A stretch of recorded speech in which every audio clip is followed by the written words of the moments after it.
All right, everybody, today you are going to be using the Module 27 Human Alteration of Water Availability screencast to fill in your notes in my absence. Please feel free to record any questions you have that you can ask me tomorrow upon my return. The first one or two slides your class, depending on which period you are in, has already covered, but I will include that today just in case you missed something or you want to rewatch and such. So let's get started. Okay, so before the intervention of humans, most rivers periodically would overflow their banks. And these occasional overflows of this very nutrient-rich water made their floodplains, or the areas around these streams and rivers, particularly fertile. However, as time has progressed and land for development is in high demand, there is now a goal to eliminate the flooding of rivers for further development. One way to do this is to construct levees, which we did talk about yesterday. And a levee is simply an enlarged bank built up on each side of the river. Now, these can take different shapes and forms. Could be concrete surrounding a canal. Could be earth, as you see in the photo, so dirt, sand, grass. But a levee is simply an enlarged bank around each side of a body of water, particularly a stream, river, or canal, that can hold water in times of high precipitation. Now, just as a sort of fun fact, the Mississippi River in the middle of North America is protected by over 1,500 miles of these man-made constructed levees in large banks built up on each side. But when we construct levees as humans, we run into a few issues. First, the fertility of these lands is reduced. Natural floodwaters will carry sediments and nutrients into these areas, making that soil particularly fertile. But when we stop this natural flooding of the land, that ceases to happen.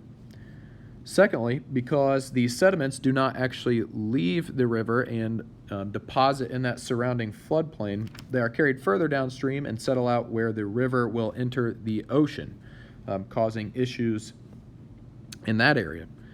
Third, if you stop flooding upstream, you will simply intensify it downstream, so making it better at one spot can potentially make it worse at another. And finally, the building of levees actually encourages development in these floodplain areas which still have the potential to flood. Just as we saw in the levee breach in Hurricane Katrina, when you build in floodplains, you are still taking that risk of potential disaster, which we saw. The Hurricane Katrina specifically and the floodwaters that ensued caused 1,800 deaths and over $80 billion in damage to homes and businesses because of levee failures like we see here. Now, dikes take on basically a similar premise as the levees that we just talked about in the last slide. However, dikes themselves are enlarged banks, but they deal with ocean water.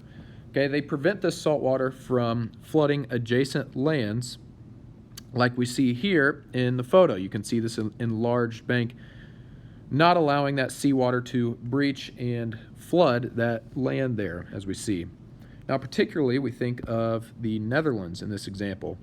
The Netherlands is below sea level, and the dikes, combined with the pumps that move any intruding water back out to the ocean, have allowed this country to inhabit and farm areas that would otherwise be underwater. And specifically here in this picture, you can see using a source of clean energy to power these pumps to push water out in the form of wind energy. So dikes, simply enlarged banks designed to prevent ocean water from flooding adjacent land. Another method in which humans can influence the availability of water in an area is simply by constructing dams, something that we are all relatively familiar with, or at least the idea of. So a dam is simply a barrier that runs across a river or stream to control the flow of water of that river or stream. And behind it, we create reservoirs, which is simply a body of water that can hold and store water for further consumption. It can be used to generate electricity when it passes through turbines. We will further look at this in Chapter 13, Clean Energy. Used for flood control and recreation, as we know. Now, in 2013 specifically, there were over 845,000 dams in the world and more than 84,000 in the U.S. alone. Many of them constructed for different purposes. For example, only 3% of all dams in the U.S. are hydroelectric, so we can produce electricity from. 18% were used to prevent floods, so used for flood control, and another 38% were simply constructed for recreation opportunities. Now, the largest kind of system of dams exists in the U.S. on the Missouri River, which there are 6 dams and reservoirs constructed and stores over 24 trillion gallons, of water in the United States. Now, dams provide, benefits to humans, but they also will come with financial, societal, and even environmental costs. And to consider these, we're going to think about the world's largest dam, which is the Three Gorges Dam built on the Yangtze River in China. A couple pretty staggering statistics here. That is the Three Gorges Dam here in this photo.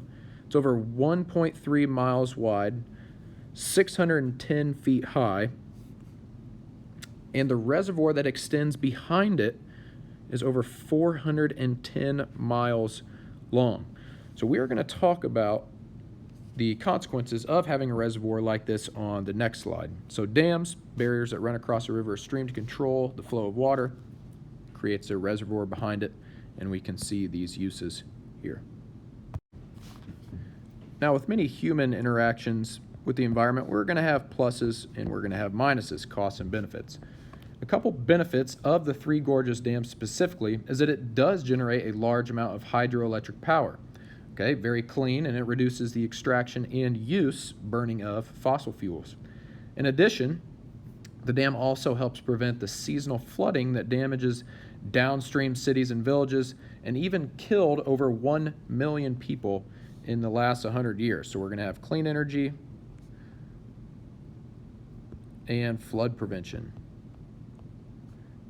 However, this slide that we are on deals with the negatives, the costs of building a dam, especially such a large-scale dam like the Three Gorges Dam.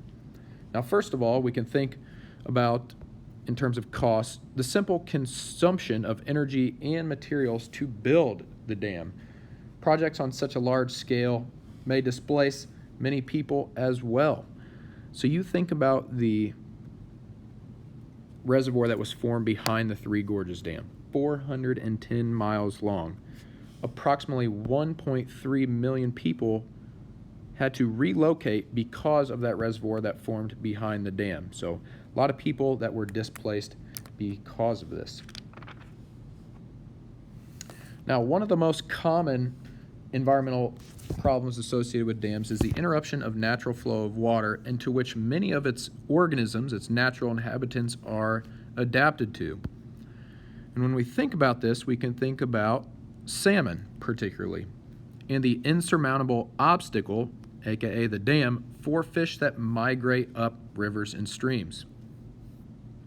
Now, not only are the organisms that need to migrate up the streams or rivers affected, you have the organisms upstream that depend on their presence for food affected as well. So something like a bear that depends on salmon will be affected in that same manner.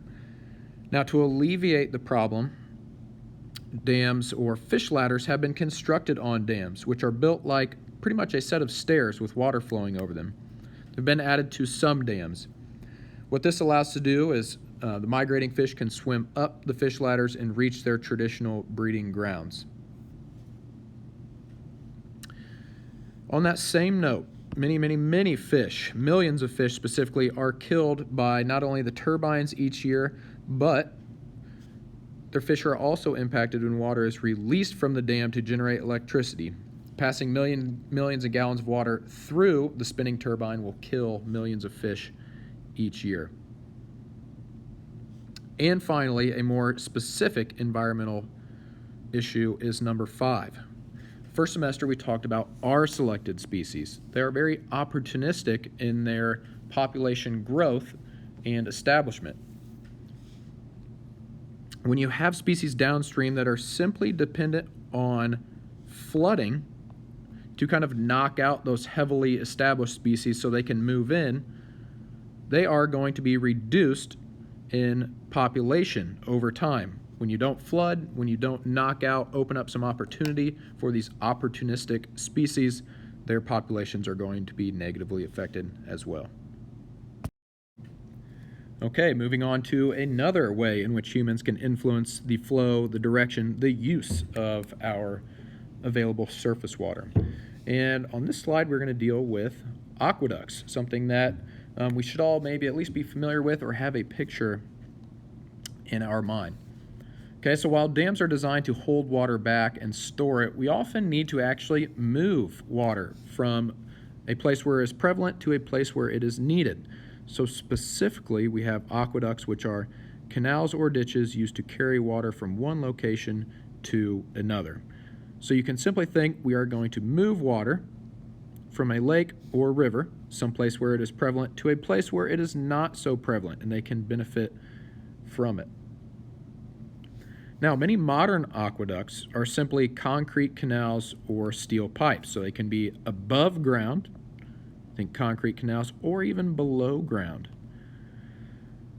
One of the benefits of below ground aqueducts here is that it can reduce the risk of evaporation. When you have above ground aqueducts, if it hits with that solar energy, heats up, has the potential to evaporate, which is loss of that water source for further potential use. Older aqueducts such as these, many of which are still actually in use, can lose as much as 55% of their water they carry through either leakage or what we just talked about, evaporation.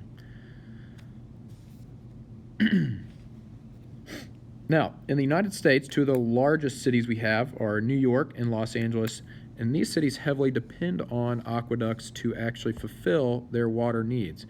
Specifically, New York, we're going to have the Catskill Aqueduct that they depend on, and I do have a movie link here that I will stick in eBackpack so you can fill in more about that. But we are sticking with the trend in Module 27. There are costs and benefits to aqueducts. Now, although bringing water to cities from pristine areas may ensure its cleanliness, the construction of aqueducts themselves is very expensive and can disturb natural habitats. And even above ground aqueducts can kind of fragment that natural habitat or the environment that is present in that area. Now we're going to have a couple little case studies, the next slide in particularly, but one we'll talk about when we get back, and you actually have another assignment after the screencast, is the diversion of water from a natural river affecting the downstream environment, and specifically the Colorado River Basin you will look at. So much water can be diverted from a surface water system, such as the Colorado River, that the downstream area can simply dry up, which can have many, many negative effects in its own.